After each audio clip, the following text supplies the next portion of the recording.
السلام علیکم ورحمۃ اللہ وبرکاتہ۔ قال اللہ تبارک و تعالی بعد اعوذ باللہ السمیع العلیم من الشیطان الرجیم ان اللہ اشترى من المؤمنین انفسهم واموالهم بان لهم الجنہ يقاتلون في سبيل الله فيقتلون ويقتلون وعدا عليه حقا في التوراة والإنجيل والقرآن ومن أوفى بعهده من الله فاستبشروا ببيعكم الذي بايعتم به وذلك هو الفوز العظيم۔ معزز سامعین، اللہ مالک العلام رب ذوالجلال والاکرام کی توفیق اور اس ذات بابرکات کے فضل و کرم سے آج کے ہمارا اس سبق کا موضوع قرآن مجید 11واں پارہ سورہ توبہ 111ویں آیت مبارکہ، اور اس آیت مبارکہ کا موضوع ہے ایک ایسی تجارت جس میں کبھی نقصان نہیں ہو سکتا، یا یوں کہہ لیجئے کہ دائمی نفع والی تجارت۔ معمول کے مطابق سب سے پہلے ہم اس آیت مبارکہ کا لفظی اور بامحاورہ ترجمہ پڑھیں گے۔ اللہ مالک العلام رب ذوالجلال والاکرام ارشاد فرماتے ہیں ان اللہ، بلا شبہ اللہ رب العزت، اشترا، سودا کر چکے ہیں، خرید چکے ہیں، من المؤمنین، ایمان والوں سے، انفسہم، ان کے مال، انفسہم، ان کی جانیں، واموالہم، اور ان کے مال، بِأَنَّ، بدلے اس کے، لہم، ان کے لیے ہے، الجنہ، جنت۔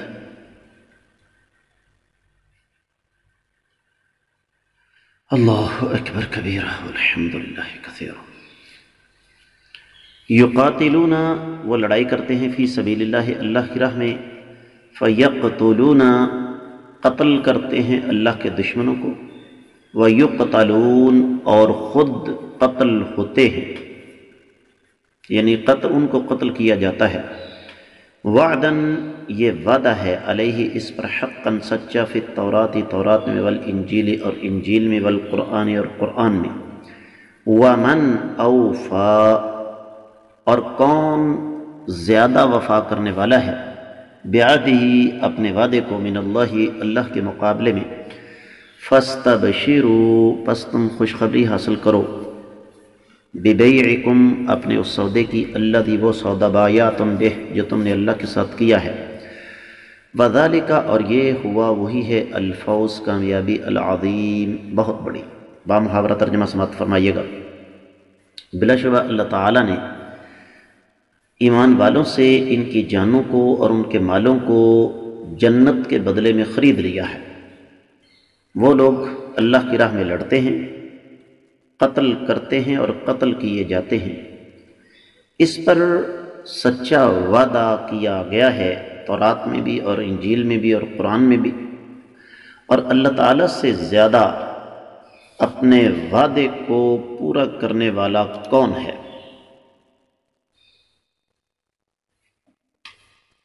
تو جو سودا تم نے اللہ تعالیٰ سے کیا ہے اس بارے میں خوشخبری حاصل کرو، اور یہ بہت بڑی کامیابی ہے۔ امام ابن کثیر رحمۃ اللہ علیہ نے اس آیت مبارکہ کی تفسیر بیان کرتے ہوئے ارشاد فرمایا کہ رب کائنات ارشاد فرماتے ہیں کہ میرے ایمان والے بندے میرا دیا ہوا مال اور میری دی ہوئی جانیں میرے حوالے کر دیں، میری راہ میں قربان کر دیں، تو میں اس کے بدلے میں ان کو جنت دوں گا، اور یہ اللہ کا فضل، اللہ کا کرم اور اللہ کا احسان ہے۔ حالانکہ یہ بات طے شدہ ہے کہ ہمارے مال اور ہماری جانیں اللہ تعالیٰ ہی کی عطا کردہ ہیں۔ امام حسن بصری اور امام قتادہ فرماتے ہیں کہ رب کائنات نے بہت اونچی قیمت جو ہے نا وہ لگا دی جانوں اور مالوں کی، اور یہی وجہ ہے کہ اہل علم یہ فرماتے ہیں کہ جس نے اللہ کی راہ میں ہتھیار اٹھائے اس نے اللہ کے ساتھ سودا کر لیا۔ اور پھر اس حوالے سے ایک حدیث نقل کی ہے امام ابن کثیر رحمۃ اللہ علیہ نے کہ سیدنا عبداللہ بن رواحہ رضی اللہ تعالیٰ عنہ فرماتے ہیں، میں نے بیعت عقبہ کے موقع پر اللہ کے رسول صلی اللہ علیہ وسلم سے ایک بات کی، اور وہ بات یہ تھی کہ بتائیے میں کیا شرط لگاؤں اپنے اللہ کے ساتھ؟ تو نبی علیہ الصلوۃ والسلام نے ارشاد فرمایا،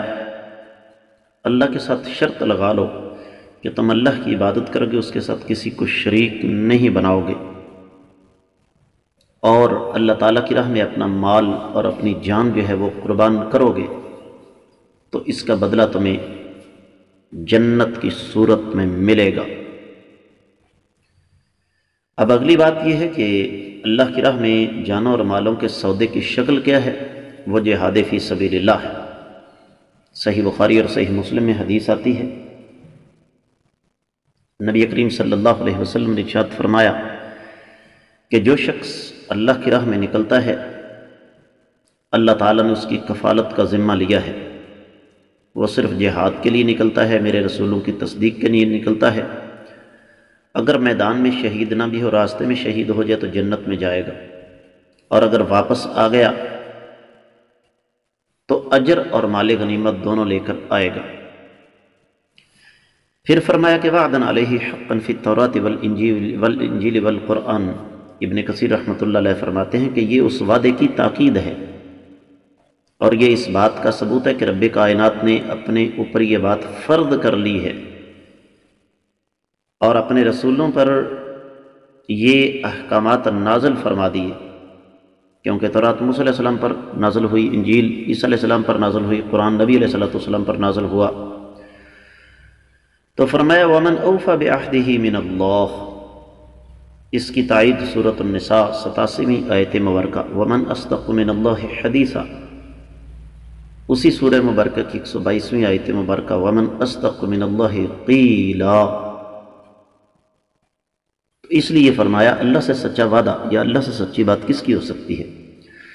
تو اس لیے فرمایا اس سودے کے بارے میں تم خوشخبری حاصل کرو، کیونکہ اللہ تعالیٰ سے زیادہ سچا وعدہ تو کوئی کر نہیں سکتا، اور اصل میں کامیابی یہ ہے، دنیاوی طور پر انسان ترقیاں کر جائے یہ کامیابی نہیں ہے۔ دیگر کتب تفاسیر کا جائزہ لیا جائے تو اہل علم یہ فرماتے ہیں کہ یہاں پر جو جن ایمان والوں کی بات کی گئی ہے اس سے مراد مخلص مومن ہے،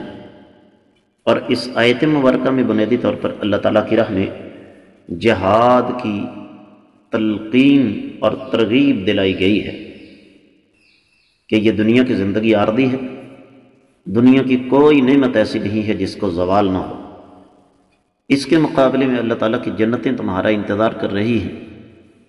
تو ان جنتوں کو اگر حاصل کرنا ہے تو اپنے پیدا کرنے والے رب کے ساتھ تم لوگ سودا کر لو، اور اس سودے کی قیمت تمہیں وہ ملے گی جس کا تم تصور بھی نہیں کر سکتے۔ اور یہ سودا کوئی عام سا نہیں ہے، یہ سودا ایسا نہیں ہے کہ جس کو کسی عام کاغذ پر لکھا جائے، بلکہ یہ سودا وہ ہے جس کو رب کائنات نے آسمانی کتابوں میں لکھ دیا، اور یہ قیامت تک کے لیے ہے۔ لیکن شرط کیا ہے؟ اس سودے کی شکل کیا ہے کہ پھر اللہ تعالیٰ کے دین کے غلبے کے لیے میدانوں میں اترنا پڑے گا۔ اس کے دو ہی راستے ہوں گے، یا تو تم دشمن پر غالب آ جاؤ گے، دشمن کو قتل کرو گے تو اللہ تعالیٰ کی طرف سے اجر و ثواب اور دنیاوی طور پر مال غنیمت ملے گا، یا پھر تمہاری جانیں قربان ہو جائیں گی۔ دونوں شکلوں میں تمہارے لیے فائدہ ہی فائدہ ہے، اس میں نقصان والا سلسلہ ہی کوئی نہیں۔ تو یاد رکھو یہ وعدہ کسی انسان کا نہیں ہے، بلکہ یہ عرش والے رب کا وعدہ ہے۔ اہل علم یہ فرماتے ہیں ومن اوفا بعہدہ من اللہ، اللہ سے زیادہ وعدہ وفا کرنے والا کون ہے؟ یہ استفہام انکاری ہے، یعنی اللہ سے زیادہ سچا وعدہ کوئی بھی نہیں کر سکتا۔ اور فاستبشروا میں فا یہاں فصیحیہ ہے کہ یہ طے شدہ بات ہے کہ اللہ ملک العلام رب الجلال والاکرام تمہیں عرش پر سے خود خوشخبری دے رہے ہیں۔ اب یہاں پر نا اہل علم نے ایک اور بڑی قیمتی بات بیان فرمائی۔ وہ فرماتے ہیں کہ اگر تھوڑا سا پیچھے جایا جائے تو بات یہاں سے شروع ہوئی تھی منافقین سے، کیونکہ وہ جہاد سے پیچھے رہتے تھے، اور پھر اسی جہاد کے خلاف سازشیں کرنے کے لیے انہوں نے مسجد ضرار بنائی۔ تو یہاں پر اللہ رب العزت اس آیت مبارکہ اور آنے والی آیت مبارکات میں جہاد فی سبیل اللہ کے بارے میں بات کریں گے، اس لیے کہ اسلام کا جھنڈا بغیر جہاد فی سبیل اللہ کے بلند ہو ہی نہیں سکتا، اور یہ ہماری پوری تاریخ ہے۔ اور ایک مسلمان اور ایک مومن جب اس کو اس بات کا پتہ چل جائے کہ میرے پاس جو بھی نعمتیں ہیں وہ میری نہیں ہیں بلکہ وہ اللہ ملک العلام رب الجلال والاکرام کی عطا کردہ ہیں، تو پھر وہ ان نعمتوں کو سینے کے ساتھ لگا کر نہیں رکھتا۔ یہ بات ذرا تھوڑی سی سمجھنے والی ہے گہرائی میں جا کے۔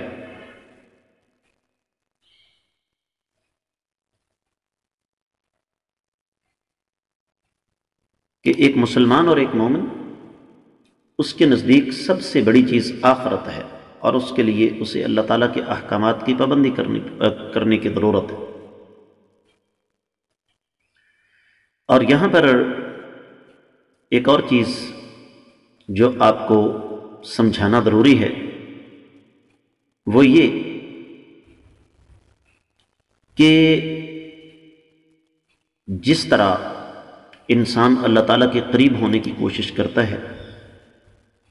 تو شیطان بھی اسی طاقت اور قوت کے ساتھ حملہ کرتا ہے۔ تو بالکل اسی طریقے سے کچھ صورتحال یہاں بھی ایسی ہے کہ اس آیت مبارکہ کو اگر سامنے رکھا جائے تو ہمارے سامنے دو قسم کے لوگ آئیں گے۔ ایک تو وہ جو اس آیت مبارکہ پر پوری طرح عمل پیرا ہوتے ہوئے ہر دور میں اپنی جانیں قربان کرنے کے لیے تیار ہیں، اور دوسرا طبقہ وہ جو منافقین کے نقش قدم پر چلتے ہوئے پسو پیش سے کام لے گا، پہلو بچانے کی کوشش کرے گا۔ اور یہ بات طے شدہ ہے